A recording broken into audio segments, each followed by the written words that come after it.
C'était le temps des fleurs. On ignorait la peur.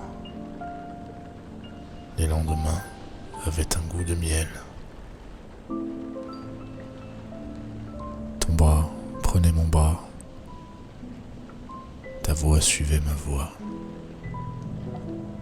On était jeunes et l'on croyait au ciel.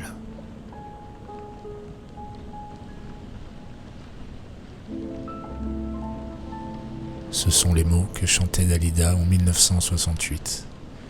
Dans cette chanson, composée par Boris Formine 40 ans plus tôt.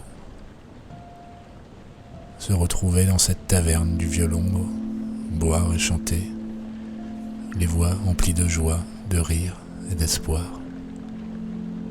Se promettre de vivre cette vie que l'on aurait choisie et de danser pour toujours et encore après. Cette chanson, je l'écoute depuis plusieurs années maintenant, toujours avec la même émotion, la même chaleur, la même nostalgie. Je ne sais pas si vous l'avez déjà ressenti, cette nostalgie de quelque chose que vous n'avez jamais vécu. C'est bien elle en tout cas, qui me donne rendez-vous à chaque écoute de ce refrain si mémorable. Je l'écoute depuis tant d'années et c'est aujourd'hui qu'elle prend tout son sens pour moi. Nous sommes en 2021 et les jours de brume, on ne les connaît que trop bien. Peut-on encore aujourd'hui rêver d'insouciance ? Nous sommes fatigués, déprimés, saturés. L'information et les avis non sollicités sont permanents et nous tirent bien trop souvent par le bas. Nous sommes tellement habitués à nous sentir dévalorisés ou jugés pour ce que nous sommes ou ce que nous voulons être, que nous oublions trop souvent qu'il faut une force et une énergie considérables pour avancer dans la vie au milieu de tout ça. Nous avons besoin de rêver, de croire en l'insouciance à nouveau, de croire en demain, même si ce n'est que pour une nuit. Alors nous chanterons et nous danserons.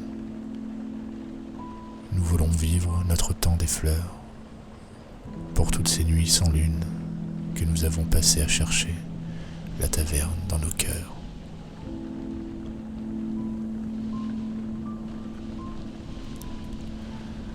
Je m'appelle Eddie Kaiser, je chante, j'écris et compose. Je suis non-binaire, blanc, perdu quelque part dans le spectre de la sexualité et j'accepte le fait de ne pas avoir d'avis sur les sujets que je ne connais pas. Tous ces points auront leur importance dans mes propos et les choses évoquées dans ce podcast. Vous écoutez Le Temps des Fleurs, merci d'être là et bienvenue.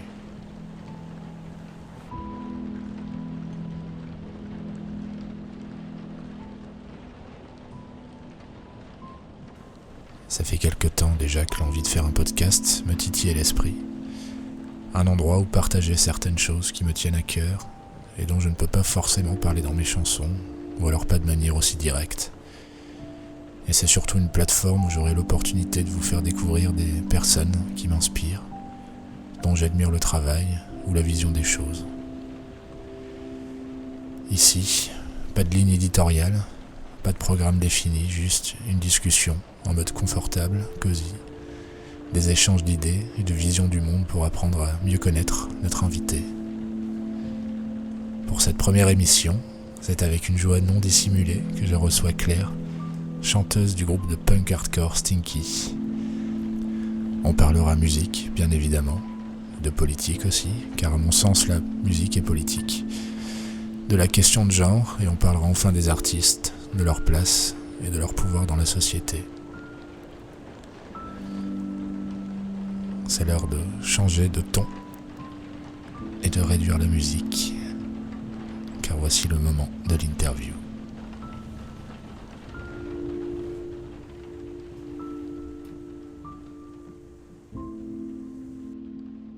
Claire, bonjour. Salut. Ça me fait très plaisir de te recevoir pour cette première émission. Je suis super contente aussi. On va pouvoir dire que tu es la marraine de l'émission, comme on disait dans les années 90. Je suis extrêmement fière et honorée d'être la marraine de ce premier podcast. Merci beaucoup. Pour te présenter en quelques mots, tu as fait tes premières armes dans Ellipse. C'est un groupe de metalcore nantais. Alors tu me coupes, n'hésite pas à me couper si je me trompe. Puis enfin dans Stinky depuis 2014.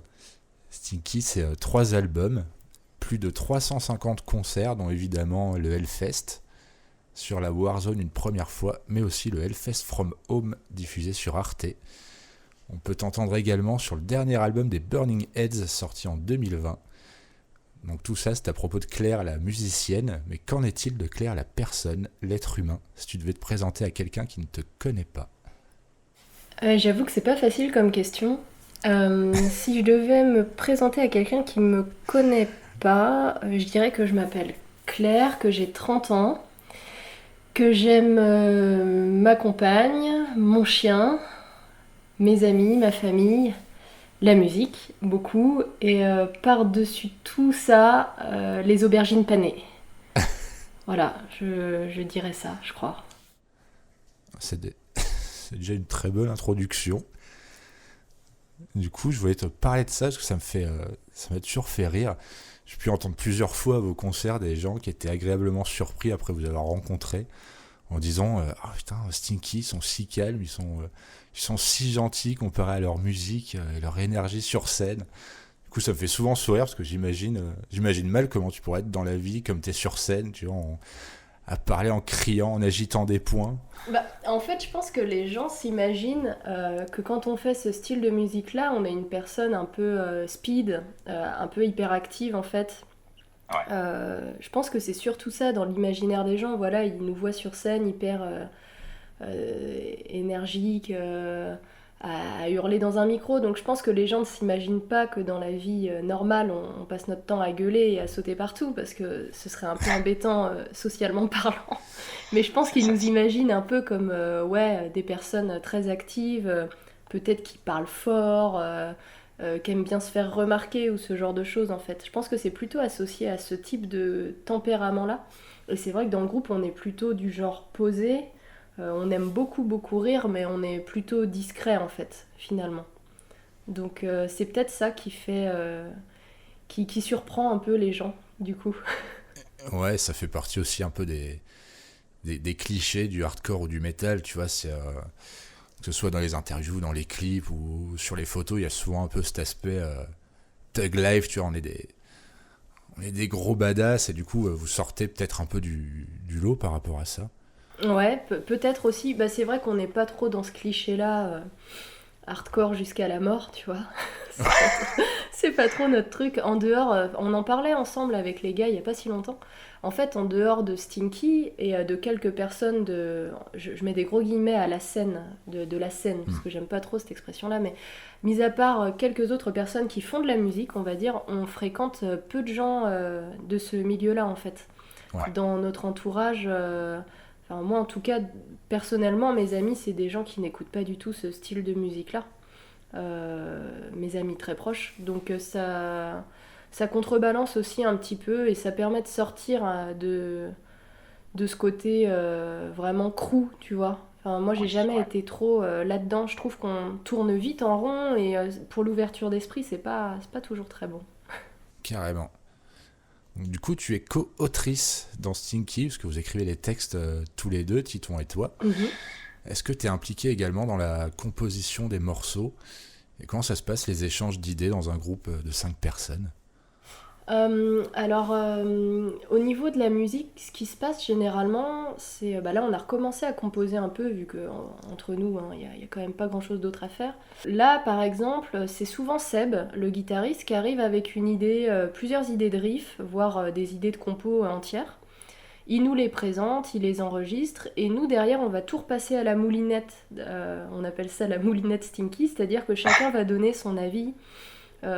C'est hyper collégial en fait. On va tous donner nos avis sur la musique.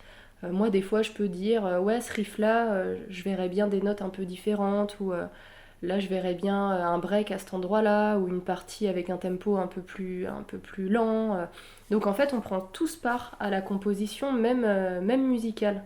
Voilà, chacun dans son domaine. Je sais que Titouan, c'est quelqu'un qui met vraiment un point d'honneur à tout ce qui est structure du morceau.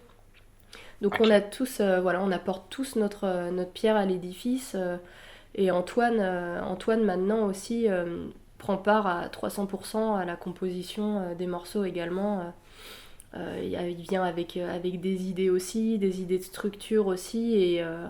Et depuis qu'Antoine est présent, ce qui est super sympa, c'est que c'est quelqu'un de très minutieux. Du coup, pour les nouvelles compos, là, on essaye de vraiment amener les choses différemment et d'aller surtout au bout des choses. Parce qu'on avait tendance avant, c'est notre côté très impatient et un peu speed qui se ressent dans la musique justement, à faire les choses mais sans trop approfondir. Et Antoine n'est pas du tout comme ça et je pense que ses racines métal aussi jouent vachement. Ce côté très technique, c'est quelqu'un qui écoute beaucoup de musique assez technique. Et du coup, il est plus minutieux par rapport à ça et c'est chouette parce que je pense que ça va apporter autre chose.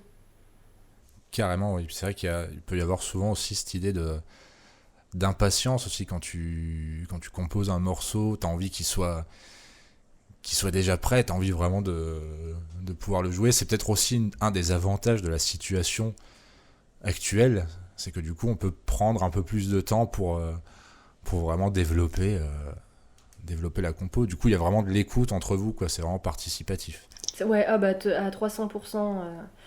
Ça arrive jamais que quelqu'un arrive avec un morceau et dise bah, c'est mon morceau, c'est comme ça et on n'y touche pas quoi. Ça n'existe pas, puis de toute façon, c'est ce qu'on se disait, on en parlait aussi avec les gars, on est tous auteurs, tous compositeurs parce que de toute façon, comme chacun amène sa petite touche, chacun apporte son idée.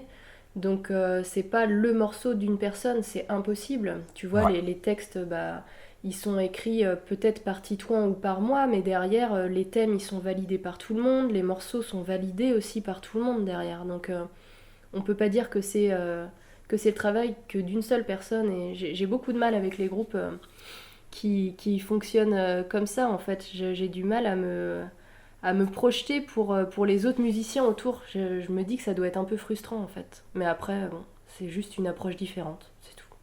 Oui, voilà, c'est qu'il y a pas mal de groupes aussi qui fonctionnent un peu en mode projet solo, avec des exécutants derrière, quoi. Ouais, ouais, bah après, si ça fonctionne, c'est chouette. Mais en tout cas, moi, de mon côté, je pourrais pas faire ça. Après, on est tous hyper différents, donc je respecte les modes de fonctionnement autres. Alors, votre dernier album s'appelle Of Lost Things, si je le prononce bien avec mon bel accent anglais. Si on en fait une traduction littérale, ça veut dire des choses perdues.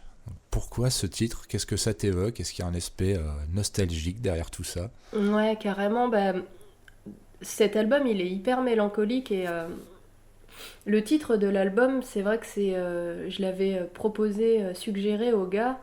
Et je suis quelqu'un de très mélancolique assez régulièrement.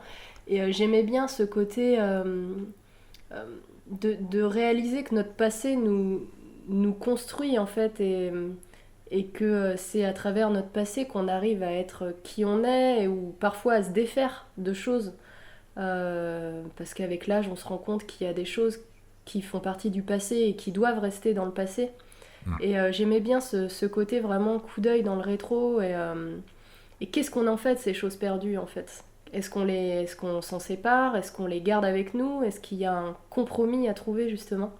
Et l'album parle un peu de ça en fait, parce qu'on parle de plein de choses qui nous arrivent au quotidien à nous tous, que ce soit on peut parler de deuil, on peut parler de maladie, on peut parler de dépression, qui est une maladie d'ailleurs. On peut parler d'amitié, on peut parler de... Il y a même un morceau qui parle un peu plus justement de l'attitude des gens un peu dans ce milieu punk hardcore et de ce côté un peu, enfin très même, je minimise, mais très élitiste qu'il peut y avoir. Et toutes ces choses-là, qu'est-ce qu'on en fait? C'est des choses qui... Moi, par exemple, ce dernier point, c'est quelque chose qui m'a marqué quand j'étais plus jeune, mais maintenant, j'ai pris du recul par rapport à tout ça. Mais la volonté de le mettre sur le papier quand même et de pouvoir l'exprimer, peut-être pour tourner la page de ça aussi, tu vois, quelque part. Ouais, voilà, il y a toujours cette notion d'avancer, en fait, de parler du passé pour... Ouais, mais c'est souvent le thème principal de nos morceaux, c'est vachement dans la résilience en fait. Ouais, On n'est pas trop du genre à s'apitoyer sur nos sorts, voilà, à rester dans la complainte et tout. C'est plutôt, voilà, il s'est passé ça, qu'est-ce qu'on fait pour en tirer du positif ou faire en sorte d'avancer et d'évoluer malgré tout en fait. ouais, vous n'êtes pas dans l'état d'esprit, le punk, c'était mieux avant. Non, pas du tout, non. Le Non, hardcore, c'était mieux avant. non, non, non, parce que je pense que chaque période a ses avantages et ses inconvénients. Et on peut être nostalgique, mais souvent, en plus, dans cette scène-là, on peut être nostalgique de choses qu'on n'a même pas vécues, mais qu'on fantasme en fait, parce qu'on en a entendu parler. Voilà, parce qu'on nous dit qu'avant c'était la vraie époque, que c'était ça la musique, mais bon, on n'était pas là, ou on était beaucoup trop petits pour pouvoir l'expérimenter. Donc, Ouais, voilà, surtout quand on a grandi avec ça, on se crée mm, des images un peu fantasmées, quoi. c'est ça. Essayons de profiter du temps présent surtout. Alors, du coup, en parlant des paroles, j'aimerais m'attarder sur une chanson que tu as écrite et qui m'a beaucoup touché. C'était une chanson de votre deuxième album, From Dead End Streets, qui s'appelle Sliders, et qui parle de transidentité. Ouais. En quoi est-ce un sujet qui te touche? Est-ce que tu accepterais un peu de nous en parler? Ouais, bien sûr. Bah, euh, Sliders, du coup, je l'ai écrit en 2017, je crois, par là. Et c'était suite à un reportage, un super reportage que j'ai vu sur Arte à l'époque, qui parlait des transidentités. Et avec vraiment des témoignages bah, de personnes trans, pardon. Et, témoignait du coup un homme trans et qui expliquait que le curseur entre l'homme, la femme, entre les genres, on pouvait le placer où on voulait à partir du moment où on était heureux. Et ça a été un gros gros déclic pour moi en fait ce reportage parce que ça fait pas mal d'années que je sais qu'il y a quelque chose chez moi euh, qui je n'aime pas dire qui n'est pas normal parce que ça n'a rien à voir, mais qui contraste. Enfin, il y a un truc qui, voilà, qui, en tout cas, qui me rend, qui m'a longtemps rendue malheureuse. Et j'arrivais pas à mettre de mots sur tout ça. C'est pas évident, surtout qu'à l'époque, on n'en parlait pas autant qu'aujourd'hui. C'est un Ouais. sujet dont on parle de plus en plus et je trouve ça formidable parce que ça doit aider beaucoup de gens. Et du coup, à l'époque, je savais pas trop comment appréhender ça, ce côté vraiment d'être en décalage complet, de pas se sentir bien dans son corps, de pas se sentir à sa place, d'avoir l'impression d'être un intrus dans sa propre maison quelque part, tu vois. Et ce reportage m'a vraiment aidé et m'a fait comprendre qu'en fait, c'était à moi de choisir qui j'avais envie d'être. Et que finalement, les gens nous mettent dans des cases en fonction bah, de nos apparences et de ce à quoi on leur fait penser. Les gens nous genrent Ouais. systématiquement. Et c'est vrai que c'est plutôt naturel, si tu veux, on a toujours grandi et vécu comme ça. Mais qu'en fait, j'ai le droit de choisir de ne pas me retrouver dans une case ou dans une autre. Et de Carrément. choisir qui j'ai envie d'être. Et ce morceau, il parle vraiment de ça, pour moi, c'était un peu les prémices des questions de transidentité, parce qu'avant, avant, c'était quelque chose que je ne connaissais pas plus que ça, quoi. Enfin, j'avais creusé depuis toute petite, hein, c'est comme ça pour moi, donc j'avais creusé à droite à gauche, mais on n'en parlait pas beaucoup autour de moi, et puis mes parents étaient occupés à plein d'autres choses, donc ils se sont pas forcément non plus, je leur jette pas la pierre par rapport à ça, mais ils n'étaient pas informés, ils savaient pas forcément comment prendre la chose. Donc bah, j'ai appris sur le tard et j'apprends encore beaucoup beaucoup et là tu vois je fais une petite transition mais Astrid donc qui est ma compagne m'a acheté un livre qui s'appelle Une histoire de genre, guide pour comprendre et défendre les transidentités. Voilà, donc j'apprends encore même aujourd'hui et j'essaye de creuser le sujet de plus en plus pour essayer de me libérer aussi un petit peu à mon niveau. Ben, c'est vrai qu'en plus, tu vois, c'est un sujet qui nous touche, mais pourtant on apprend encore à, à connaître tout Mm. ça, tu vois. Et c'est vrai qu'on peut difficilement, finalement, blâmer les gens qui vont mettre les personnes dans des cases Mm. dans des cases de genre homme-femme, quand ils ne connaissent pas, alors que nous, voilà, à partir du moment où tu n'as pas mis le doigt sur certains mots, sur certaines connaissances, c'est vraiment difficile, quoi. Ouais. Et tu vois, j'en parlais, je sais plus avec qui je parlais de ça. Je crois que c'est. Ah, je sais plus, bref. Mais moi, ce qui me fait un peu bizarre, c'est que je me sens concernée à 300% par les transidentités. Et en même temps, Mm. quand j'en parle, je suis pas à l'aise parce que j'ai toujours peur de dire une connerie. Alors que pourtant, c'est un sujet qui me concerne, hein. Mais tu sais, d'avoir peur d'utiliser le mauvais terme. Ah oui. Oui, tu vois, alors que pourtant, c'est quelque chose qui me concerne au plus profond, quoi. Donc, je trouve ça bien aussi qu'on incite les gens à en parler, même si au début, bah, il y a des erreurs, il y a, tu vois, mais d'inciter les gens à aborder le sujet et d'être toujours dans la bienveillance par rapport à ça, parce que ça peut, ça peut fermer des personnes, hein. Même moi, au début, je me disais, ah là là, est-ce que j'écris un morceau sur ce sujet-là? Parce que moi, c'est quelque chose qui me parle à 300%, qui me touche, mais est-ce que ça va être bien interprété? Est-ce que, tu sais, l'impression que tu vas passer pour un imposteur? Oui, ben oui. Et puis c'est vrai qu'on peut toujours encore se tromper. Mm. On peut toujours faire des petites erreurs, mais l'important, c'est que, par exemple, ce morceau, il parle de ton point de vue à cette époque-là. Bien sûr, ouais, Et tu vois, ça pourra encore évoluer. évidemment. Ouais. Et rien n'empêche que, tu vois, est-ce que tu as peut-être prévu de réaborder ce thème plus tard? Peut-être que ça viendra et tu le feras peut-être encore avec d'autres mots, avec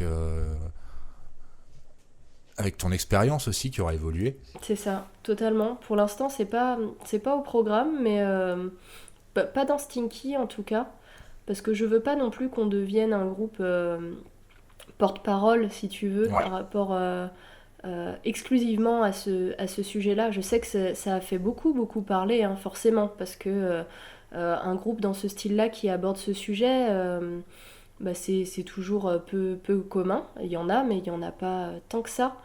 Et je veux pas non plus que tout soit, si tu veux, bah, qu'on nous mette un peu dans cette case-là, Oui. à Être dire les mêmes. catégorisé. Ouais, voilà, alors qu'on parle de plein d'autres sujets, si tu veux, et de plein d'autres sujets qui nous touchent, dont Ouais. celui-ci. Dont celui-ci, mais pas que celui-ci. Voilà. Mais c'est vrai que ouais, du coup, c'est une chanson qui m'avait beaucoup parlé. Elle est vraiment importante pour moi parce que ça m'a, bah, mine de rien, elle m'a beaucoup aidé aussi dans l'acceptation et l'affirmation, la connaissance de ma non-binarité. Et au même titre que des chansons comme celle de Laura Jane Grace de Against Me ou Mina Caputo, tu vois, dans The Life of Agony. Et bah voilà, rien que le fait qu'un groupe plus, je dis ça non péjorativement, mais un groupe plus local Oui. que des groupes américains qui va aborder ce sujet-là, Mm. bah moi ça m'a beaucoup aidé parce que du coup ça rend le sujet un peu plus palpable ou existant. Bah, ça me touche vachement parce que bah déjà, euh, dans la vie, on est amis, donc ça me touche vachement de me dire que ce sujet-là a pu te parler à toi. Et je trouve ça génial de pouvoir en discuter comme ça, là, maintenant. Et, et ça m'a toujours beaucoup touchée. C'est arrivé quelquefois que des personnes, effectivement, viennent me voir après les concerts pour me dire bah, ce morceau, Sliders, il a fait écho chez moi et il m'a aidé. Et à chaque fois, je tombe un peu sur le cul. Je me dis, mais c'est pas possible. Comment un morceau que j'ai écrit moi peut faire écho chez des gens et les aider, quoi. Et à chaque fois, c'est hyper émouvant. C'est arrivé plusieurs fois et c'est hyper émouvant, vraiment. C'est vrai que c'est assez fou. Alors quand t'es un gros groupe américain qui tourne partout, j'imagine qu'au bout d'un moment, t'as l'habitude de ça. Puis tu sais que tu rayonnes, donc Oui. tu acceptes aussi le fait que tu sois écouté, vu, que tu sois compris aussi. Parce que t'as une fanbase aussi qui est importante, donc tu sais que Oui. ta musique fait écho à des gens. Mais pour des groupes plus locaux comme nous, bah forcément, c'est toujours assez déstabilisant, quoi. Voilà. Mais c'est pour ça que ouais, c'est vraiment important de, ben, peu importe la popularité d'un artiste, de montrer vraiment de la représentation parce que c'est vraiment important, quoi. Et du coup j'aimerais bien aller un peu plus loin là-dessus parce que j'aimerais bien parler du pouvoir que peuvent avoir les artistes Donc, comme on disait là, tu vois, ça peut être un pouvoir qui est positif parce que ça peut être inspirant, mais ça peut aussi avoir l'effet inverse, ça peut être négatif, dangereux. On voit bien que depuis trop longtemps, les artistes jouent de ce pouvoir qu'ils peuvent avoir sur les gens, ou que ce soit par rapport à leur popularité ou la fascination qu'ils peuvent exercer sur leurs fans. Tu vois, on voit bien ce qui se passe là encore aujourd'hui avec l'affaire Marilyn Manson, tu vois. Est-ce que tu penses, toi, qu'on arrive à la fin d'un âge d'or pour ce genre d'artistes ? Est-ce qu'on est enfin dans une ère où on tolère plus cette divinisation, cette déification qui leur permettait d'agir un peu en toute impunité ? Eh ben, je pense oui. Je l'espère en tout cas, vraiment du fond du cœur. Je pense qu'on est à la fin de ça parce que la parole se libère, mais encore plus importante que ça, les gens écoutent. Les gens écoutent enfin. Parce que avant on en parlait, mais on n'était jamais prise au sérieux. Mais de manière générale, hein, même quand on parle d'agissement de certaines personnes de la scène aujourd'hui, on est écouté, on est soutenu. Et c'était pas le cas avant. Moi, je ressens de plus en plus une certaine sororité, par exemple, qui se met en place, que je ne ressentais pas du tout avant et qui m'aurait aidée à bien des égards quand j'étais plus jeune, parce que je me suis très souvent sentie seule. Et je trouve ça formidable, vraiment, et ça me touche énormément de voir que les choses évoluent positivement. Et je pense maintenant que la parole est libérée, que les gens écoutent, et que les gens écoutent avec sérieux. Je pense qu'il n'y aura plus de retour en arrière possible, et je l'espère sincèrement. Et que toutes ces personnes justement qui se pensaient intouchables vont se rendre compte que si, elles peuvent tomber de leur piédestal et que c'est une très bonne chose. C'est une très très bonne chose. Parce qu'on parle de stars américaines, mais ça existe aussi à une échelle plus locale. Hein. Des gens qui se croient tout permis parce que ils programment pour telle ou telle salle ou tel festival. Il y a ça aussi à Nantes, hein. Il y a ça dans toutes les petites villes de France, donc ça ne concerne pas que des grosses stars américaines. Et à tous les niveaux, il faut que les choses changent. Et si on arrive à faire tomber des grosses stars américaines, et on sait ce que ça représente derrière en termes de business et compagnie, ça veut dire que des personnes qui sont plus localement implantées, il n'y aura aucun mal à les faire tomber de leur piédestal également, quoi. Ouais, carrément, ça va aller dans ce sens-là aussi. Hein. Alors après, moi j'ai juste du mal avec les lynchages réseaux sociaux, mais ça c'est de manière générale, j'ai du mal avec ça. Mais en même temps, je me dis, les réseaux sociaux en ce moment, et d'autant plus au vu de la période qu'on vit, parce qu'on peut plus se retrouver les uns avec les autres et échanger aussi librement qu'avant, c'est devenu un moyen pour pas mal de victimes d'exprimer ce qu'elles ressentent. Et je me dis finalement, chacun doit trouver sa manière à elle de dire les choses, et si c'est via les réseaux sociaux, c'est via les réseaux sociaux, et l'important c'est que ça sorte. Voilà. Ouais, voilà, et puis tu vois, le terme lynchage, je le mets entre guillemets, je trouve que ça a un côté que ça a un côté positif aussi, dans le sens où ça met les gens face à leurs propos. Oui, ça c'est sûr. Tu vois, il y a ce côté où, écoute, tu vas poster, je ne sais pas quel message ou quel commentaire sur les réseaux sociaux, et ben maintenant tu pourras plus te cacher derrière... je sais pas, tu vois, il y a ton pseudo, il y a ton nom, il y a ta photo, et ben si tu vas dire quelque chose de dégueulasse, et ben ça va être partagé, on va montrer ce que tu es en fait, ce que tu fais, quoi. Ça c'est une très bonne chose. Mais je sais qu'après ça peut prendre des proportions qui sont compliquées, même pour les victimes à proprement parler, en fait. Et voilà, les réseaux sociaux, moi c'est toujours des outils qui m'ont fait un peu peur, en fait. Donc c'est pour ça que j'ai ce point de vue-là aussi. Mais l'important maintenant, c'est que les choses évoluent, que les choses changent, et je suis super contente. Et vraiment, si mon moi des 16 ans avait pu avoir tout ce soutien et tout ce soulèvement qu'on connaît aujourd'hui, ça m'aurait bien aidé, quoi. Parce que ça n'a pas toujours été évident. Après, je veux pas du tout me victimiser ou autre, mais ça n'a pas toujours été évident d'être une nana dans cette scène au début. Et j'ai eu moi aussi affaire à des comportements que j'estime inacceptables aujourd'hui et que je ne laisserai plus du tout passer aujourd'hui. Mais quand on est jeune, on est plus naïf et puis surtout, on veut continuer à vivre sa passion en fait. Donc voilà. Mais c'est un soulagement quelque part que tout ça se soulève un peu, ouais. Ouais, et puis surtout maintenant, comme tu disais, tu sais que tu seras plus seul dans ce truc, quoi. Tu sais que s'il y a besoin d'en parler, il y aura du monde, quoi, derrière. Il y aura de l'écoute. Et je pense qu'on est dans une période aussi d'adaptation. Ouais. Tu vois, dans tout ça, on est constamment en train d'apprendre et ça va encore évoluer. Là, on le voit même. Je me suis fait cette réflexion aussi maintenant quand je regarde des films. Tu vois, il y a plein de choses, même si tous les films ne sont pas parfaits, les films ou les séries encore aujourd'hui, il y a des efforts qui sont faits.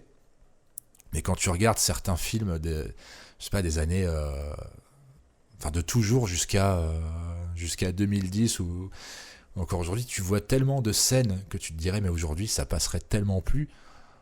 On ne veut plus de ça en fait. Mais quelque part c'est bien et tu vois là en ce moment je regarde Modern Family sur Netflix. C'est une série que j'aime beaucoup mais dedans il y a des propos qui sont sexistes et racistes parfois.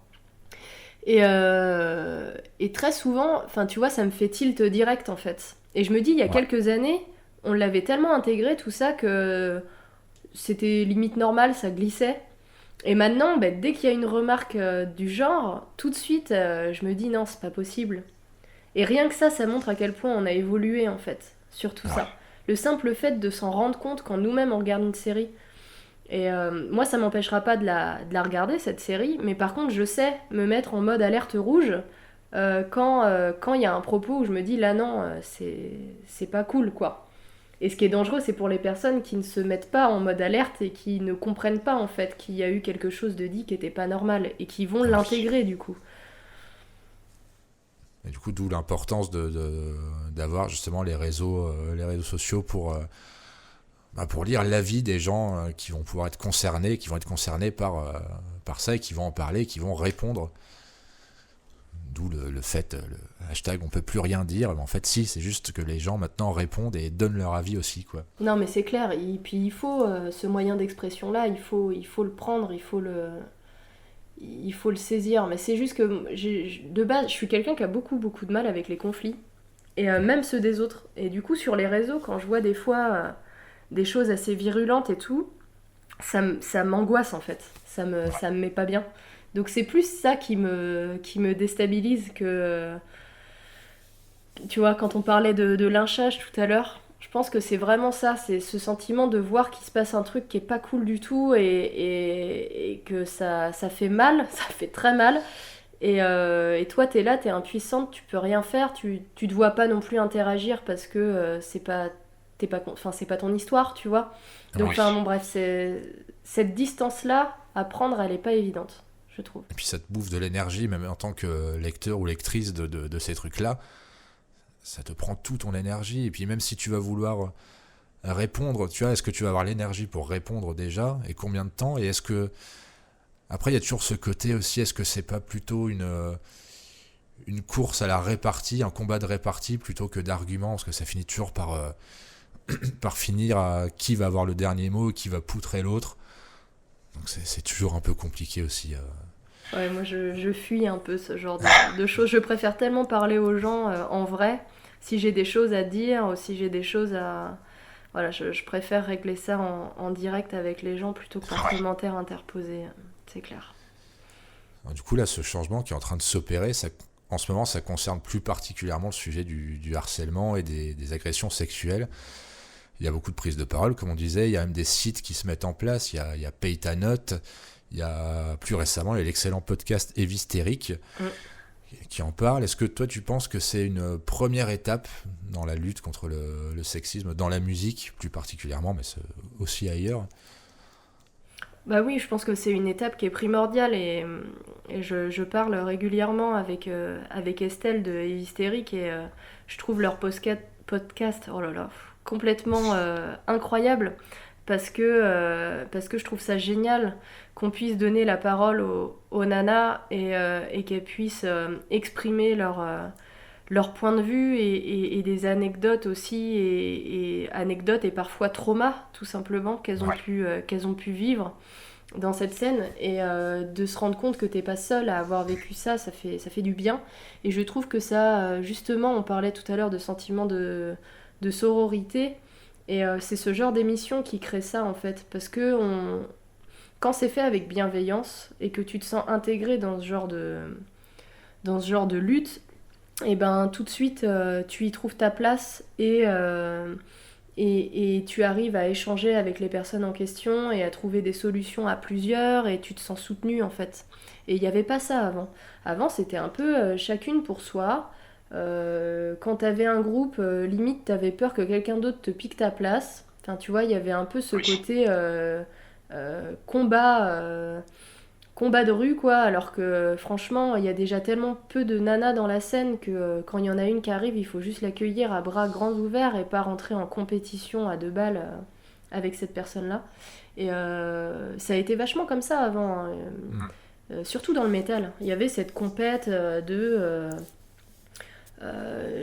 t'es la chanteuse dans un groupe de métal, donc il faut qu'il y ait que toi dans le paysage, quoi, parce que sinon on te fait de l'ombre.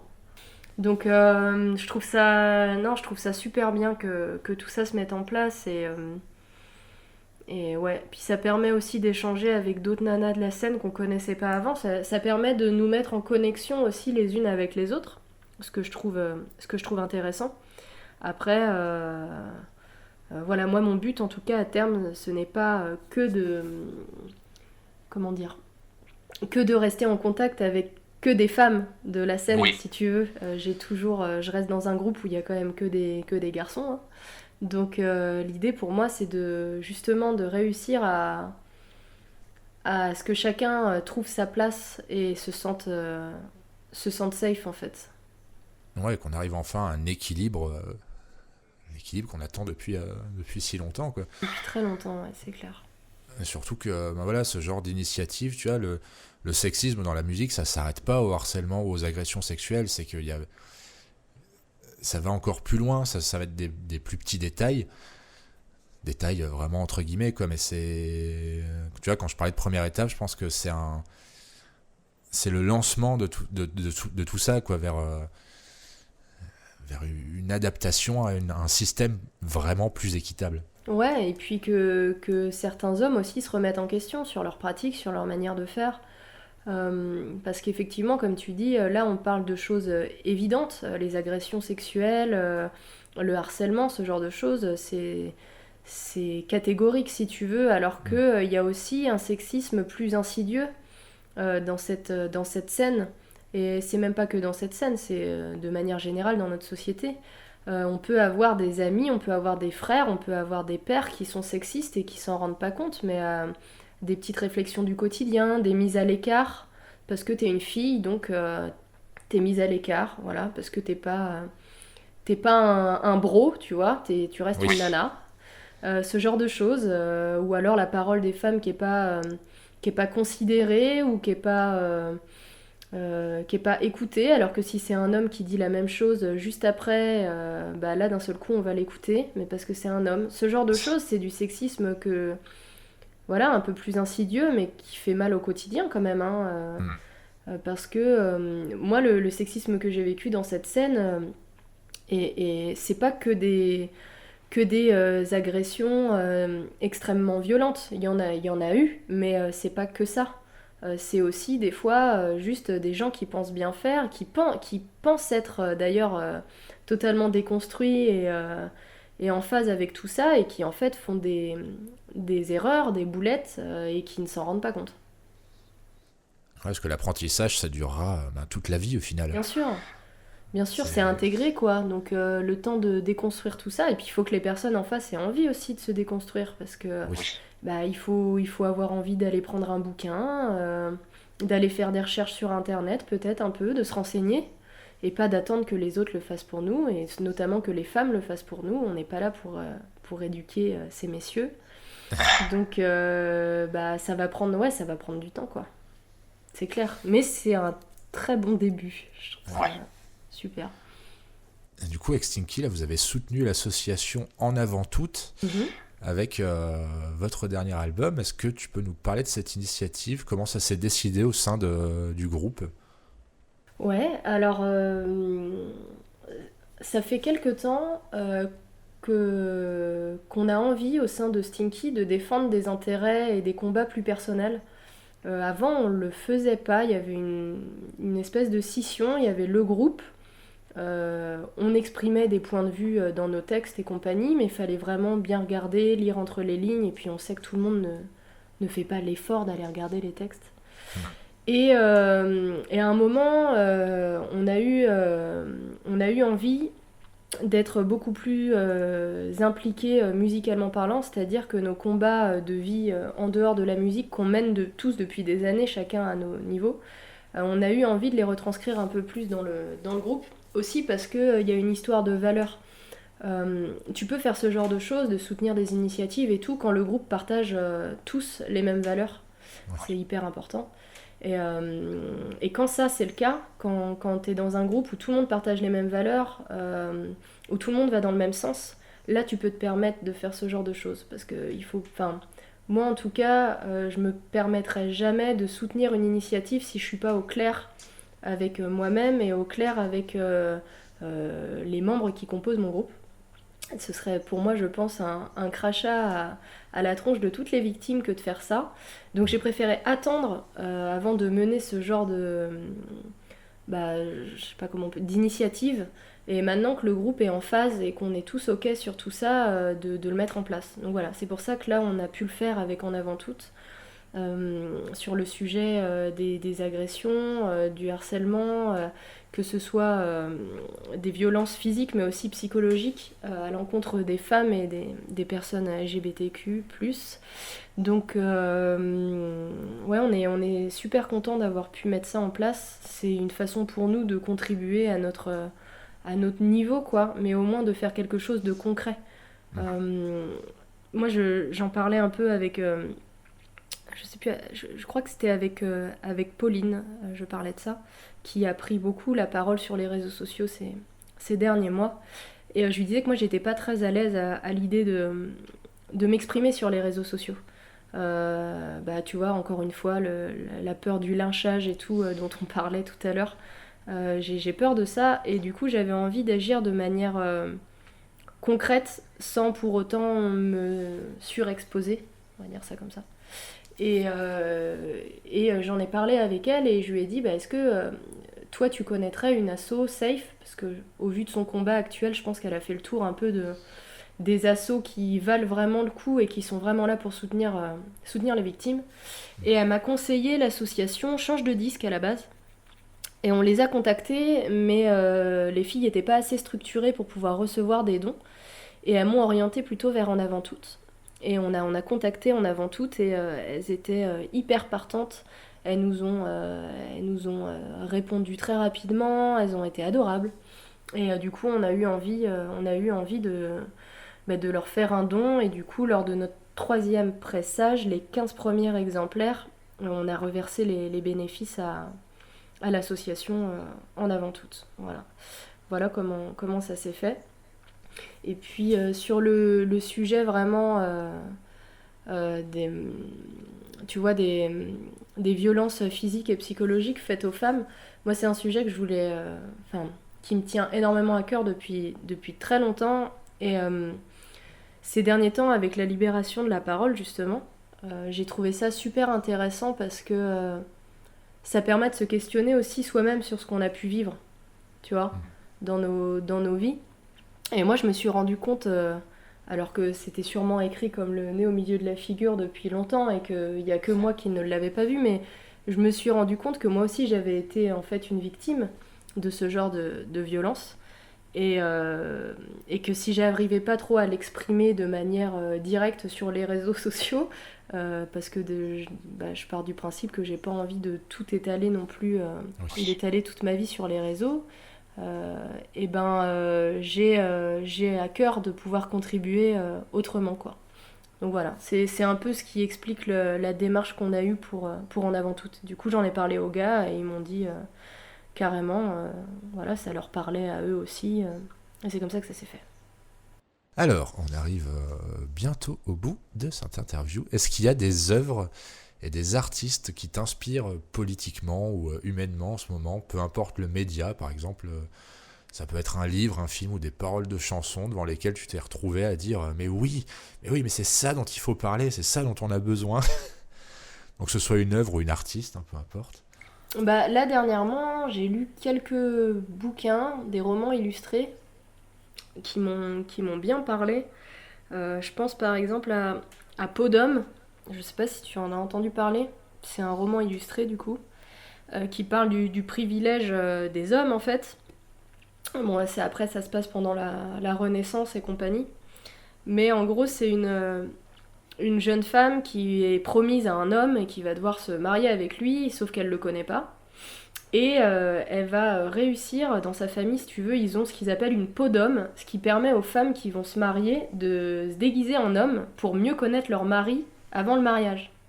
Et du coup, elle revêt cette peau d'homme et elle se rapproche de son mari et elle se rend compte de certaines choses, de certains privilèges qu'il a et qu'elle n'a pas, enfin ce genre de choses. Et j'ai trouvé ça très intéressant. J'ai vraiment, en plus, les dessins sont magnifiques. Donc ça, c'est un sujet qui m'a pas mal touchée.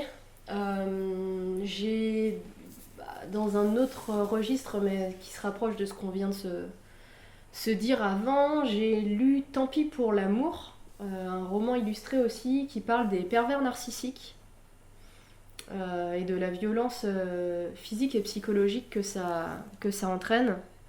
Voilà. C'est un sujet... La violence physique, on en parle de plus en plus, mais la violence psychologique, c'est encore quelque chose dont on parle peu, je trouve, et qui fait énormément de dégâts aussi. Et je trouve ça important de pouvoir parler de ça.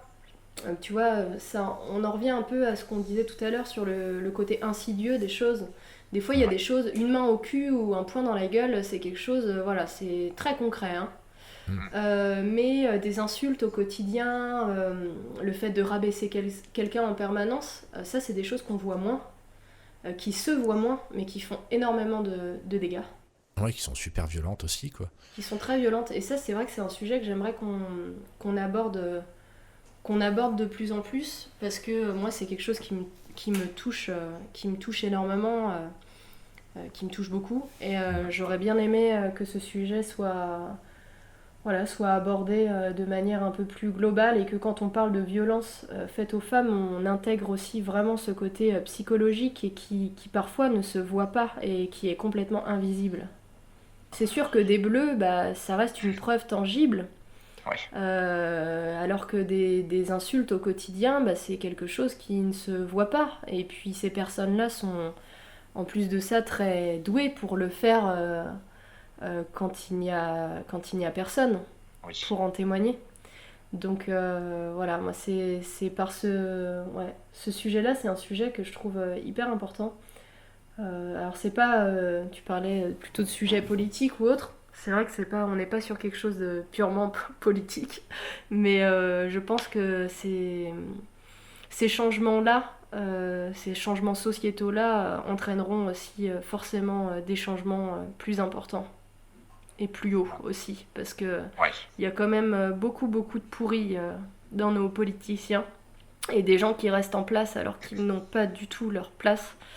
Et qui devraient eux aussi dégager de par leurs agissements, et ça c'est quelque chose que j'ai beaucoup de mal à accepter.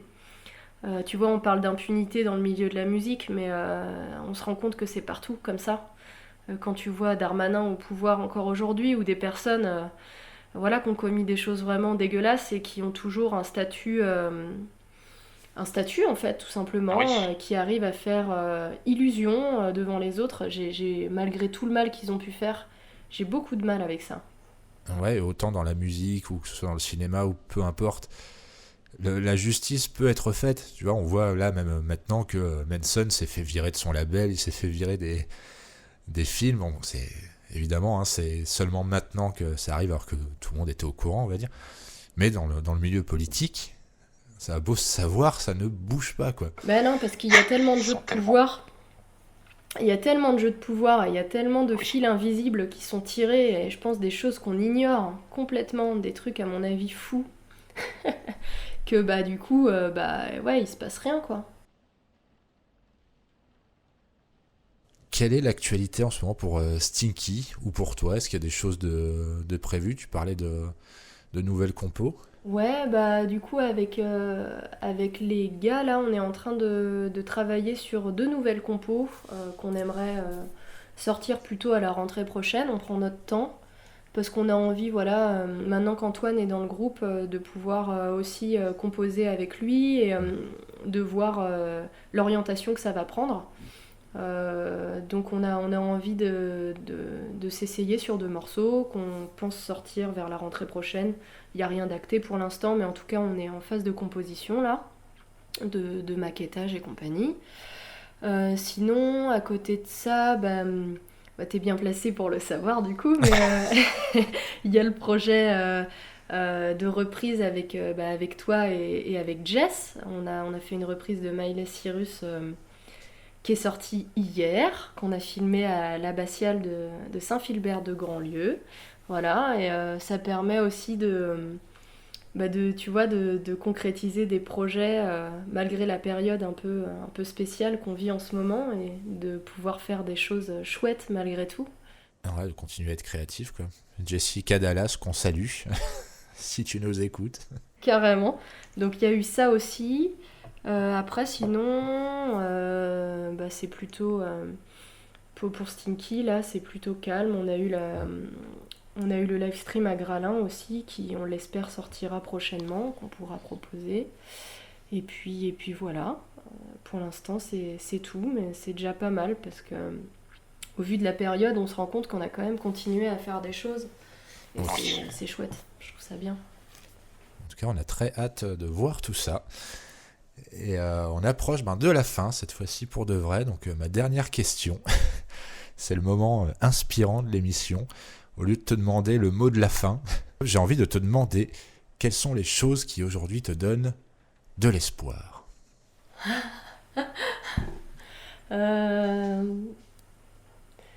Les choses qui me donnent de l'espoir. Il y en a, hein, mais comme je suis quelqu'un d'assez pessimiste, il faut que je cherche. Mais il y en a, je te jure. Ce qui me donne de l'espoir, c'est, moi, en tout cas, la bienveillance que je constate chez certaines personnes. Parce que je trouve qu'en étant bienveillant les uns envers les autres, en fait, on peut faire plein de belles choses. En ayant le sentiment d'être accepté pour ce qu'on est, de ne pas être jugé, d'être vraiment compris, écouté. Malgré des maladresses ou autres, juste d'être bienveillant, ouais, ça me donne de l'espoir, parce que j'avais l'impression il y a quelques années que la bienveillance avait un petit peu quitté ce monde, et là de plus en plus je rencontre des personnes bienveillantes et je me dis waouh, ça existe. En fait, c'est trop bien. Et ça, je trouve ça chouette. Qu'est-ce qu'il y a d'autre? Les prises de conscience de manière globale sur plein de sujets, que ce soit l'écologie, que ce soit des aspects un peu plus politiques. On parlait là des questions de transidentité, de violences faites aux femmes. Toutes ces prises en considération là me font espérer à quelque chose de meilleur. Et c'est vrai qu'on a souvent l'impression en plus que ça bouge pas, tu vois, c'est tellement lent parfois, et ça peut être assez c'est déstabilisant, ça peut être très morose, alors qu'en fait on l'a vu, tu vois, au cours de cette interview, c'est que les choses avancent, ça bouge quand même. Ouais, bien sûr, ça bouge. Après, il y a ceux qui diront que ça bouge pas assez vite, parce que il y a toujours, mais l'important c'est qu'il se passe quelque chose, et j'espère vraiment que ce sentiment de bienveillance, j'insiste vraiment là-dessus, mais que ça, c'est quelque chose qui va rester hyper présent. parce que c'est hyper important et en tout cas dans cette scène musicale-là, pour moi c'était une des valeurs fondamentales en fait de ce style de musique-là. Et c'est vrai que j'ai un peu déchanté du coup quand je suis arrivée, parce que la bienveillance je l'ai pas trop vue. Ouais. Et qu'on la voit maintenant, je me dis c'est cool. C'est vraiment super cool. Donc j'espère que ça va continuer comme ça et que les groupes vont continuer à faire front commun, à s'encourager et pas à se tirer dans les pattes, juste être là les uns pour les autres et voilà, je suis sûre que ça peut apporter beaucoup plus de positif que d'être dans les piapiailleries. Oui, eh bien carrément, c'était un magnifique mot de la fin, plein d'espoir. Bien Claire, en tout cas, merci énormément d'avoir accepté de jouer le jeu. Ça m'a fait vraiment plaisir et j'espère que ça aura permis à tout le monde de te connaître un peu plus. Donc merci encore une fois et peut-être à bientôt dans une prochaine émission, sait-on jamais. En tout cas, merci beaucoup à toi parce que les gens le savent, la plupart on se connaît, mais je trouve ça génial d'avoir ce genre d'initiative en fait et de donner la parole à plein de personnes comme ça. Déjà parce que c'est une période, comme tu dis, assez morose et de pouvoir s'exprimer sur ses projets musicaux et puis de manière générale sur plein de sujets, ça fait du bien aussi. On se sent écouté, on se sent considéré et ça fait du bien. Donc merci beaucoup à toi pour cette initiative-là, c'est génial. Et puis on parlait de bienveillance, mais tu vois cette interview, tu l'as faite dans toute bienveillance et j'ai trouvé ça génial.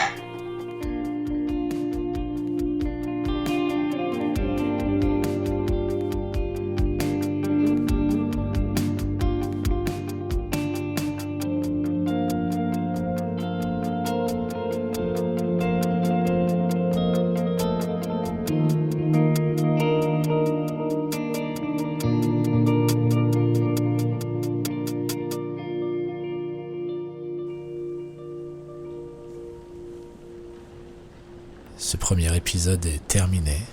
Merci énormément de nous avoir écoutés. Merci à Claire, encore une fois. J'aurais pas pu rêver mieux pour une première invitée. Je vous invite vraiment à aller écouter Stinky et acheter leurs albums. Les liens seront dans la description. N'hésitez pas également à nous suivre sur les réseaux sociaux. Je vous dis à très bientôt. On parlera à nouveau d'espoir dans un deuxième épisode. Salut.